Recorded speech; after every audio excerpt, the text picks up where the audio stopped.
When I look back at my toxic relationship now that it's becoming a slight distant memory, one of the things that really strikes me is how exhausting it was, and how much time and brain energy I spent just trying to sort of manage things and trying to keep up with things. And one of the starkest things that happens when you choose to be on your own and you choose to live a life that you want to live, as I'm doing now, is how little mental exhaustion I go through. I go through physical exhaustion, but I don't go through mental exhaustion anymore.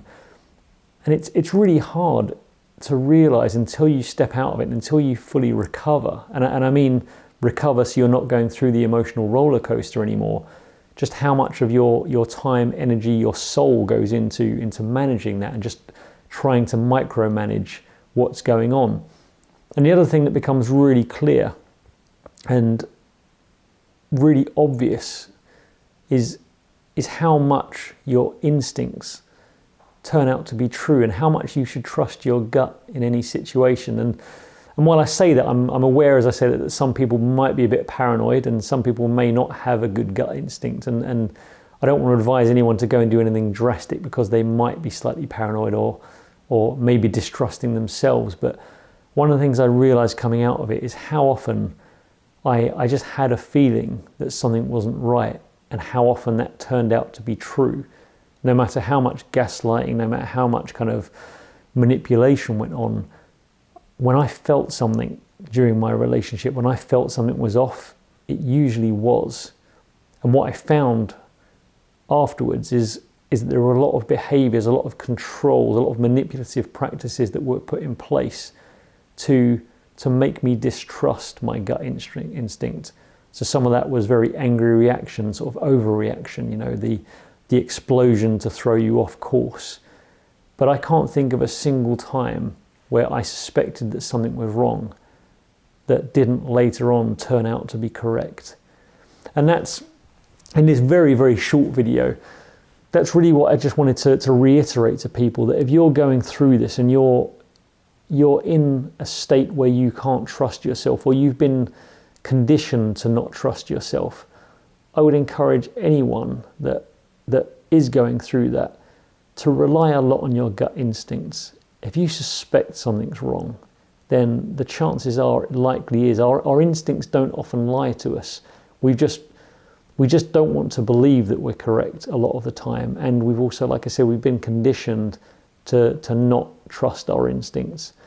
But it's amazing when you come out of it. Like I said, not only is it exhausting and it takes up a lot of energy, it's amazing how non-dramatic life actually is in reality when you're not with someone who's got kind of cluster B personality disorders. Like, life just isn't that dramatic, and any dramas that do crop up are actually genuine issues that you need to worry about. Health issues, money issues, work issues, like real things, not relationship issues. And part of me wonders whether I'll ever enter into a serious relationship again, because I certainly don't feel like it at the moment. But I guess I don't know what normal is. I don't know if a normal person exists. Even including myself in that, I don't know if I'm ever willing to put up with the drama of someone else. But it's just, I don't ever see myself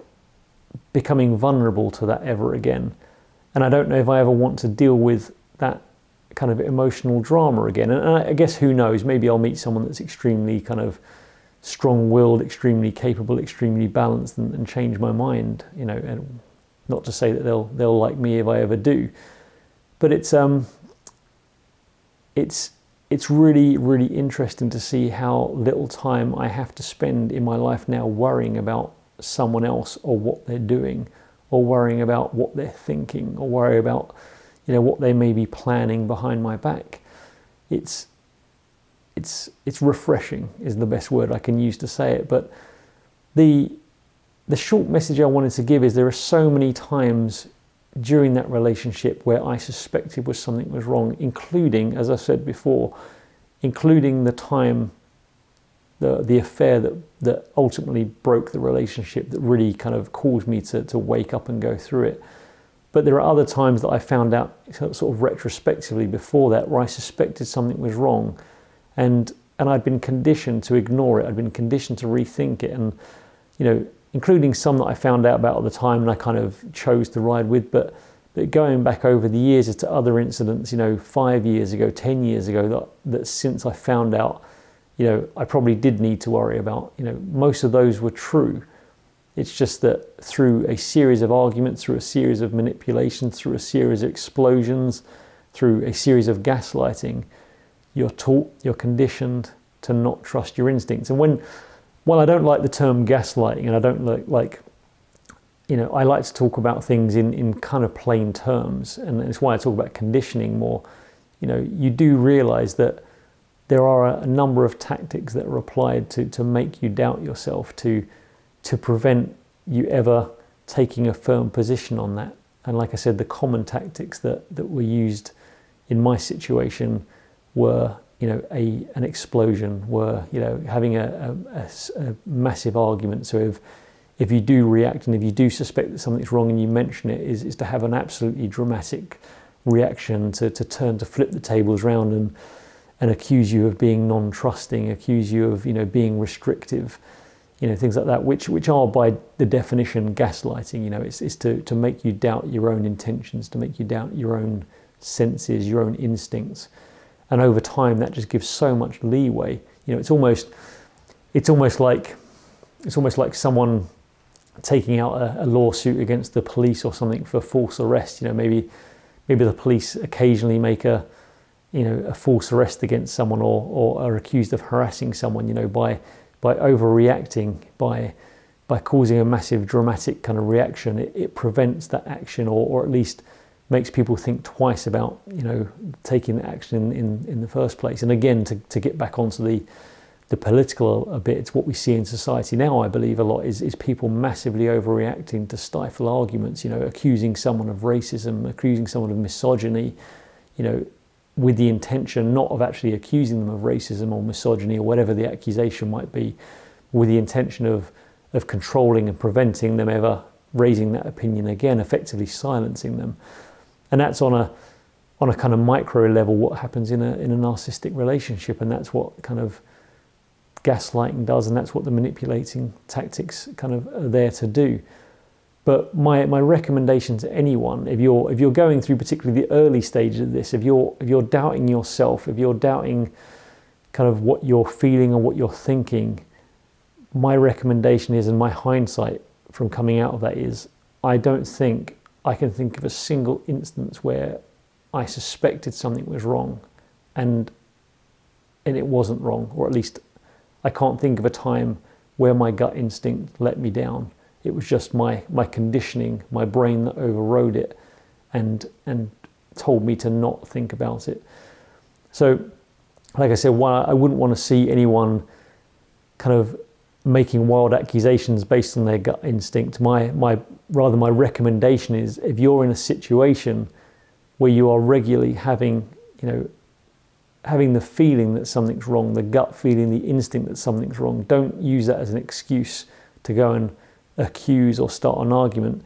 Rather use it as an excuse, or rather use it as a reason, a trigger to realize that you're not in a healthy relationship. You shouldn't be in a situation where you're constantly having to override your gut feeling, or constantly feel that something's wrong but not know whether to do anything about it. That's a clear red flag that you're in a toxic relationship.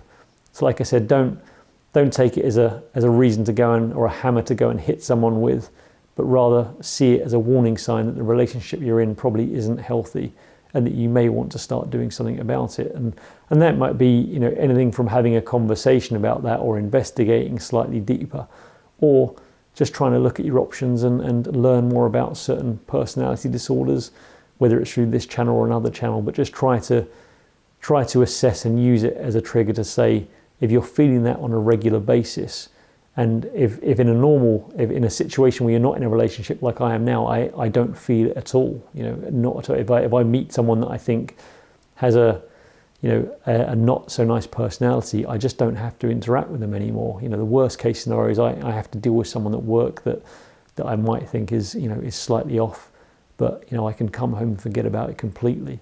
Lucky enough, I'm in a family with people who have maybe some issues, but they're all minor enough to manage very well.